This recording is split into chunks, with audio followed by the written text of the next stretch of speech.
এ মায়ার ধরা দুদিন মাথো থাকিবা তুমি জীবন গলে গল নিবলে একোকে নাপাবা তুমি লোৱা লোৱা আৰু লোৱা খোৱা খোৱা আৰু খোৱা একো নাই মাৰা মাৰা আৰু মাৰা চেপি চেপি তেজ খোৱা শূন্য হয় নিউজ ফ'ল' কৰি আছোঁ জুবিন দাৰ পাৰ্থিৱ শৰীৰটো ছিংগাপুৰৰ পৰা ইণ্ডিয়া আহি পাইছেই অসমলৈ গৈ আছে কি কওঁ জুবিন দা তুমি এনেকৈ হঠাৎ এৰি থৈ গুচি গ'লা কালি দিনত যেনেকৈ মাৰ পৰা ফোন কলটো আহি পেলাই খবৰটো পালোঁ যে কান্দি কান্দি তেওঁ যেনেকৈ জনালে মোক যে মুনু জুবিন গাৰ্গ আৰু নাই সদায় ভয় এটা লাগি থাকে যে এই জুবিন গাৰ্গ দ্য ফিন'মেনন আমাৰ জুবিন দা যদি নোহোৱা হৈ যায় কি হ'ব তেতিয়া সেই ৰিয়েলিটিটো কেতিয়াও ভবা নাছিল যে সেইটো ৰিয়েলিটিটো এনেকৈ আজি ফেচ কৰিব লাগিব বুলি জুবিন দাৰ music was not only just music মোৰ নিচিনা আৰু কিমান মানুহ আছে যোনে অসমৰ পৰা বাহিৰত ওলাই গৈ চাকৰিৰ কাৰণে কৰ্মৰ কাৰণে বাহিৰত ওলাই গৈছে সিহঁতৰ কাৰণে জুবিন দাৰ মিউজিকৰ লিৰিক্স ৱাজ জাষ্ট আ কানেকশ্যন বেক হোম যেতিয়া আমি 2-3টা এটা গেডাৰিঙত লগ পাওঁ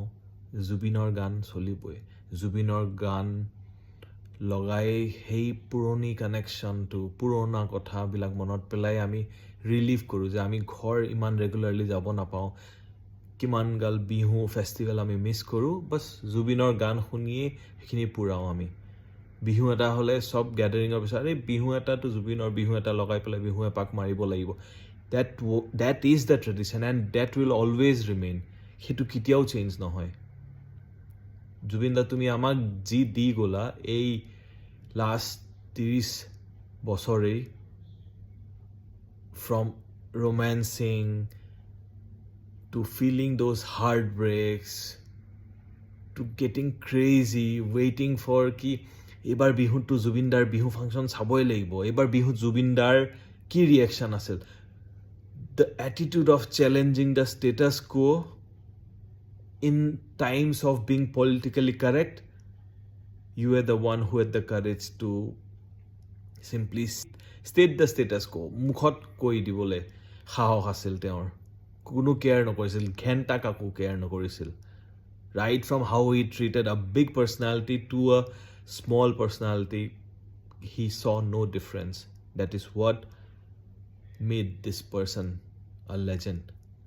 a rock star in true sense he brought in revolutions apuni ki dekha nai the way he incorporated his ideologies and ideas are iman মানুহৰ কাৰণে কৰি গ'ল still কৰি আছিল and in that context itself তেওঁ না ক'ব নোৱাৰা কাৰণেই ছিংগাপুৰ যাব লগা হ'ল আৰু গ'ল সেই অৱস্থাটো he is a free bird he is a free mind and that's why probably তেওঁ যি actions ল'লে it's because it's a free mind controversial কথা মই উঠাব বিচৰা নাই but আমাৰ responsibility আছিল the people who were near him the people who were managing him who cared for him সিহঁতৰ responsibility আছিল the music he was creating the work that he was doing it was our responsibility to see how we could take care of him prioritize কৰি তেওঁ খেয়াল ৰাখি পেলাই হেল্থটো খেয়াল ৰাখি I recently saw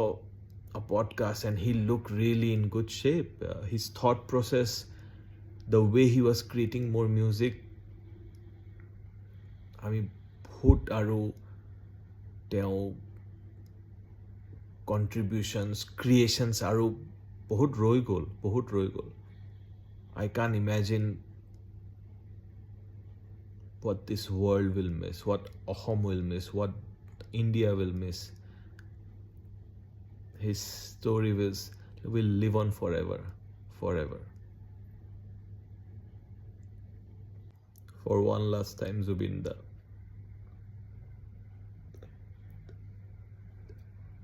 Rest in rage. Apunar legacy will live on. আমি অসমীয়াই আমি এই নতুন প্ৰজন্মই will just try and carry on your legacy, will take inspiration from your work, from your life, and we will take Ahom and the Assamese people forward. Apunar contributions, apunar ideologies will go a long way. It will inspire generations. Joy Ahom. Joy Jubinda.